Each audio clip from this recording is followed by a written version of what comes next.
Paripalaka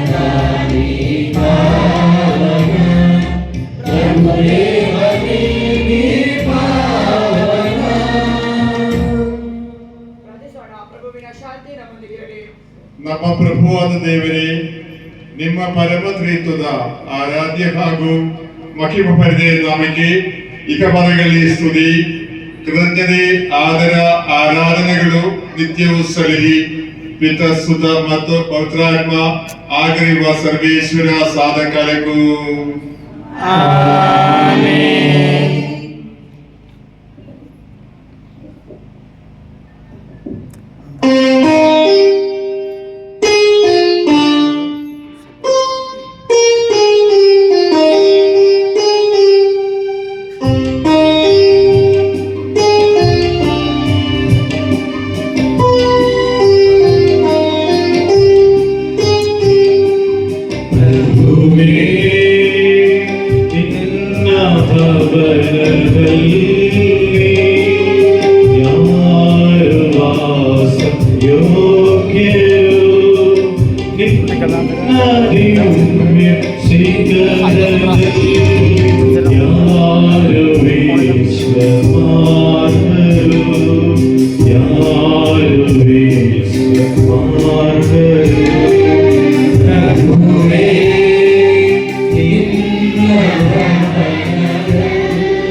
ನಮ್ಮ ಪ್ರಭುವಾದ ದೇವರೇ, ನಿಮ್ಮ ಪ್ರೀತಿಯ ಸುಮಧುರ ಸುಗಂಧವನ್ನು ನಮ್ಮಲ್ಲಿ ಬೀರಿ ನಿಮ್ಮ ಸತ್ಯದ ಜ್ಞಾನದಿಂದ ನಮ್ಮ ಆತ್ಮಗಳನ್ನು ಬೆಳಗುವಾಗ ಸ್ವರ್ಗದಿಂದ ಪ್ರತಿಷ್ಠರಾಗುವ ನಿಮ್ಮ ಪ್ರಿಯ ಸುಧನನ್ನು ಸ್ವೀಕರಿಸಲು ನಮಗೆ ಸಾಧ್ಯವಾಗಲಿ. ಸಕಲ ಸೌಭಾಗ್ಯ ಮತ್ತು ಅನುಗ್ರಹಗಳಿಂದ ತುಂಬಿ ಮಹಿಮೆಯ ಶಾಫೆಯಲ್ಲಿರುವ ಧರ್ಮಸಭೆಯಲ್ಲಿ ನಿರಂತರವೂ ನಿಮ್ಮನ್ನು ಸ್ತುತಿಸಲು ಮಹಿಮೆ ಪಡಿಸಲು ನಮ್ಮನ್ನು ಯೋಗ್ಯನಾಗಿಸಿರಿ. ಸಮಸ್ತ ಸೃಷ್ಟಿಗಳ ಪ್ರಭುವೇ ಸದಾ ಕಾಲಕ್ಕೂ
ನಮ್ಮ ಕರ್ತರೆ, ನೀವು ನಿಜವಾಗಿಯೂ ನಮ್ಮ ಶರೀರಗಳನ್ನು ಪುನರುದ್ಧಾರಗೊಳಿಸುವವರು, ನಮ್ಮ ಆತ್ಮೋದ್ಧಾರಕರು, ನಮ್ಮ ಜೀವವನ್ನು ನಿತ್ಯವೂ ಪರಿಪಾಲಿಸುವವರು ಆಗಿದ್ದೀರಿ.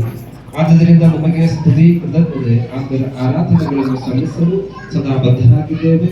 ಸಮಸ್ತ ಸೃಷ್ಟಿಯ ಪ್ರಭುವೇ ಸದಾ ಕಾಲಕ್ಕೂ ಆಮೆನ್.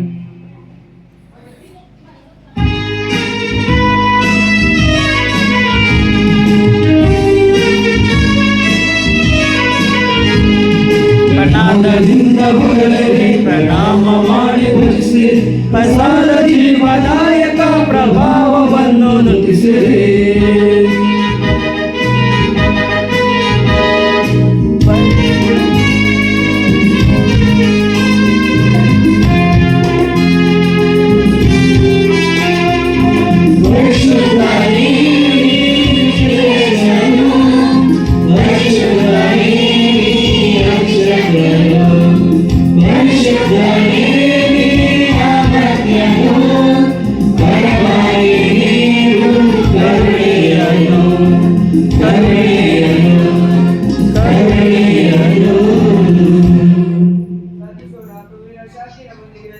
ಸಂತರಲ್ಲಿ ಸಂಪ್ರೇತನಾಗಿ ನೆಲೆಸಿರುವ ಪರಿಶುದ್ಧರು, ಸ್ತುತ್ಯರ್ಹರು, ಸರ್ವಶಕ್ತರು, ಅಮರ್ತ್ಯವಾದ ಪ್ರಭುವೇ, ನಿಮ್ಮ ಸ್ವಭಾವಕ್ಕನುಗುಣವಾಗಿ ಸದಾಕಾಲವು ನಮ್ಮಲ್ಲಿ ದಯ ತೋರಿ ನಮ್ಮನ್ನು ಅನುಗ್ರಹಿಸಿರಿ.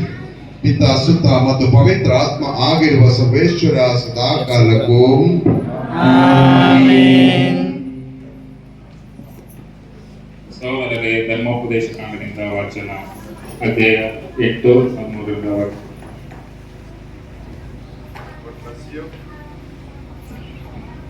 ನೀವು ನಿಮ್ಮ ದೇವರಾದ ಸರ್ವೇಶ್ವರನ ಸೇವೆಯ ವಿಷಯದಲ್ಲಿ ಸದಾಚಾರವುಳ್ಳವರು ಆಗಿರಬೇಕು.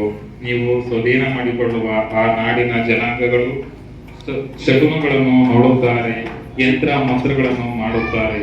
ನೀವಾದರೂ ಹಾಗೆ ಮಾಡುವುದಕ್ಕೆ ನಿಮ್ಮ ದೇವರಾದ ಸರ್ವೇಶ್ವರನ ಅನುಮತಿ ಇಲ್ಲ. ನಿಮ್ಮ ದೇವರಾದ ಸರ್ವೇಶ್ವರ ನಿಮ್ಮ ಸಹೋದರನಲ್ಲಿ ನನ್ನಂತ ಒಬ್ಬ ಪ್ರವಾದಿಯನ್ನು ನಿಮಗೆ ಏರ್ಪಡಿಸಿರುವನು. ಅವನಿಗೆ ಮಾತ್ರ ಕಿವಿಗೊಡಬೇಕು. ಹೊರೇಬಿನಲ್ಲಿ ನೀವು ಸಭೆ ಕೂಡಿದ ದಿನದಂದು ಇದನ್ನೇ ನೀವು ಕೋರಿಕೊಂಡಿರಿ. ನಮ್ಮ ದೇವರಾದ ಸರ್ವೇಶ್ವರನ ಸ್ವರವನ್ನು ಇನ್ನು ಕೇಳಲು ಹಾಗೂ ಈ ಘೋರವಾದ ಅಗ್ನಿ ಜ್ವಾಲೆಯನ್ನು ಇನ್ನು ನೋಡಲು ನಮಗೆ ಮನಸ್ಸಿಲ್ಲ. ಹಾಗೇನಾದರೂ ಕೇಳಿ ನೋಡಿದರೆ ಸತ್ಯವು ಎಂದು ಹೇಳಿದ್ದೀರಿ. ಆಗ ಸರ್ವೇಶ್ವರ ನನಗೆ, ಇವರು ಹೇಳಿದ್ದು ಸರಿಯಾಗಿದೆ. ಇವರ ಸ್ವದೇಶದವರಲ್ಲಿ ನಿನ್ನಂತ ಪ್ರವಾದಿಯನ್ನು ಇವರಿಗೆ ಏರ್ಪಡಿಸುವೆನು. ಅವನ ಬಾಯಿಂದ ನನ್ನ ಮಾತುಗಳನ್ನು ನಡೆಸುವೆನು. ನಾನು ಅವನಿಗೆ ಆಜ್ಞಾಪಿಸಿದೆನಲ್ಲ, ಅವನು ಅವರಿಗೆ ತಿಳಿಸುವನು. ದೇವರ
ಪೂಜಿತ ಶಿವಲಿಂಗವನ್ನು ನಿನ್ನ ಆತ್ಮನ ಈಗ ಹಳೆಯದಿ ಸ್ಮರಿಸುವ ನಾವು ಬಲಿ ಪೂಜೆಯಲ್ಲಿ.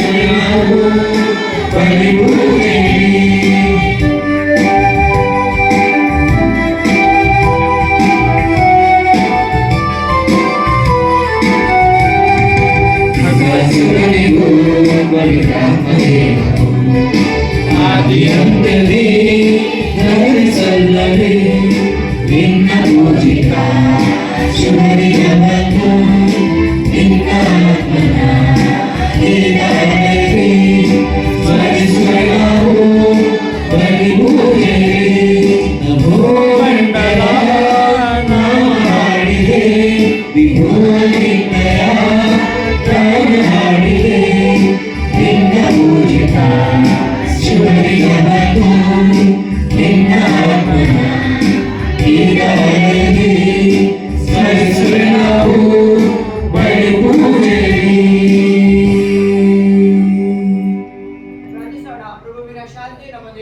ನಮ್ಮ ಪ್ರಭುವಾದ ದೇವರ ನಿಮ್ಮ ಚೈತನ್ಯದಾಯಕ ಹಾಗೂ ದೈವಿಕವಾದ ಸಂದೇಶವನ್ನು ಆಲಿಸಿ ಗ್ರಹಿಸಿಕೊಳ್ಳುವಂತೆ ನಮ್ಮ ಬುದ್ಧಿಯನ್ನು ಬೆಳಗಿಸಿರಿ. ಆ ಮೂಲಕ ನಮ್ಮ ಆತ್ಮ ಶರೀರಗಳು ಯುಕ್ತವಾದ ಪ್ರೀತಿ, ಭರವಸೆ ಹಾಗೂ ಜೀವೋದ್ಧಾರದಿಂದ ಫಲದಾಯಕವಾಗುವಂತೆಯೂ ಸದಾಕಾಲವು ನಾವು ನಿಮ್ಮನ್ನು ಸ್ತುತಿಸುವಂತೆಯೂ ನಿಮ್ಮ ದಯೆಯಿಂದಲೂ ಅನುಗ್ರಹದಿಂದಲೂ ನಮಗೆ ಸಹಾಯ ನೀಡಿರಿ. ಪಿತಾ, ಸುತ ಮತ್ತು ಪವಿತ್ರಾತ್ಮರಿಗೆ ಸರ್ವೇಶ್ವರ ಸದಾಕಾಲಕ್ಕೂ ಸಹೋದರರೇ, ಇಬ್ರಿಯರಿಗೆ ಬರೆದ ಪತ್ರಿಕೆಯಿಂದ ವಾಚನ. ಪ್ರಿಯರೇ, ನಾವು ಈ ರೀತಿ ಹೇಳಿದೆವಾದರೂ ನಿಮ್ಮ ಪರಿಸ್ಥಿತಿ ಉತ್ತಮವಾಗಿದೆ ಮತ್ತು ನೀವು ಜೀವೋದ್ಧಾರದ ಮಾರ್ಗದಲ್ಲಿದ್ದೀರಿ ಎಂಬ ದೃಢವಾದ ನಂಬಿಕೆ ನನಗಿದೆ. ನೀವು ದೇವಜನರಿಗೆ ಉಪಚಾರ ಮಾಡಿದ್ದೀರಿ, ಮಾಡುತ್ತಲೂ ಇದ್ದೀರಿ. ದೇವರ ಹೆಸರಿನಲ್ಲಿ ನೀವು ಮಾಡಿದ ಪ್ರತಿ ಪೂರ್ವಕವಾದ ಸೇವೆಯನ್ನು ದೇವರು ಮರೆಯುವಂತಿಲ್ಲ. ಅವರು ಅನ್ಯಾಯ ಮಾಡುವವರೇನೂ ಅಲ್ಲ. ನೀವು ಹೊಂದಿರುವ ನಿರೀಕ್ಷೆಯು ಪೂರ್ಣವಾಗಿ ಕೈಗೂಡುವಂತೆ ನಿಮ್ಮಲ್ಲಿ ಪ್ರತಿಯೊಬ್ಬನು ಮೊದಲಿನ ಆಸಕ್ತಿಯನ್ನು ಕಡೆಯ ತನಕವೂ ತೋರಿಸಬೇಕೆಂದು ಹಾರೈಸುತ್ತೇನೆ. ನೀವು ಆಲಸಿಗಳಾಗಿರಬಾರದು, ವಿಶ್ವಾಸದಿಂದಲೂ ಬಹು ತಾಳ್ಮೆಯಿಂದಲೂ ದೈವ ವಾಗ್ದಾನಗಳನ್ನು ಬಾಧ್ಯವಾಗಿಕೊಂಡಿರುವನ್ನು ಅನುಸರಿಸಬೇಕು. ದೇವರ ಸ್ಥಿರ ವಾಗ್ದಾನ.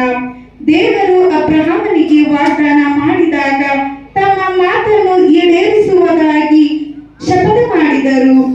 ತಮಗಿಂತಲೂ ಮೇಲಾದವರಾರು ಇಲ್ಲವಾದ ಕಾರಣ ತಮ್ಮ ಸ್ವಂತ ಹೆಸರಿನಲ್ಲೇ ಶಪಥ ಮಾಡಿದರು.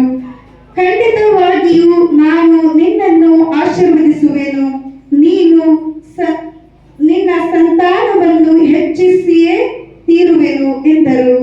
ಅಂತೆಯೇ ಅಬ್ರಹಾಮನು ದೀರ್ಘಕಾಲ ಕಾದಿದ್ದು ದೇವರ ವಾಗ್ದಾನದ ಫಲವನ್ನು ಪಡೆದನು. ದೇವರ ವಾಕ್ಯವಿದು. ಪ್ರಭುಗೆ ಸರಿಗೆ ಮಹಿಮೆಯಾಗಲಿ.